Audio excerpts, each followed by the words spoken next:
திருவள்ளூர் மாவட்டம் பொன்னேரியில் அமைச்சர் பொன்முடியை கண்டித்து அதிமுகவினர் போராட்டத்தில் ஈடுபட்டு வருகின்றனர். பெண்களை இழிவுபடுத்தி பேசிய பொன்முடியை அமைச்சர் பதவியிலிருந்து நீக்க கோரி போராட்டமானது நடைபெற்று வருகிறது.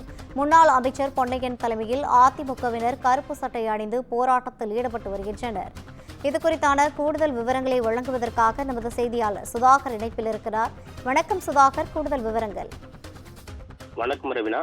தமிழக வனத்துறை அமைச்சரும் திமுகவின் துணை பொதுச் செயலருமான பொன்முடி நிகழ்ச்சி ஒன்றில் பெண்கள் குறித்தும் இந்து மதத்தை இழிவுபடுத்தும் விதமாக தவறாக பேசியதாக சர்ச்சை எழுந்து வந்த நிலையில் பல்வேறு தரப்பினர் எதிர்ப்பு தெரிவித்திருந்ததன் காரணமாக அமைச்சர் பொன்முடியை கட்சி பொறுப்பில் இருந்து நீக்கப்பட்டார். எனினும் அமைச்சரவையில் இருந்து நீக்க வலியுறுத்தி பல தரப்பினர் போராட்டம் நடத்தி வருகின்றனர். இந்த நிலையில் பொன்னேரி அண்ணா சிலை அருகில் அதிமுக முன்னாள் அமைச்சர் பொன்னையன் தலைமையில் அக்கட்சியினர் கருப்பு சட்டை அணிந்து ஆர்ப்பாட்டத்தில் ஈடுபட்டு வருகின்றனர். இந்த ஆர்ப்பாட்டத்தில் பெண்களை இழிவுபடுத்தி பேசிய அமைச்சர் பொன்முடியை உடனடியாக தமிழ்நாடு அமைச்சரவையிலிருந்து நீக்கப்பட வேண்டும் என்ற ஒரு தகவலை வலியுறுத்தி தற்போது 100க்கும் மேற்பட்ட அதிமுகவினர் தற்போது கருப்பு சட்டை அணிந்து ஆர்ப்பாட்டத்தில் ஈடுபட்டு வருவது பெரும் பரபரப்பை ஏற்படுத்தி வருகிறது. ரவினா,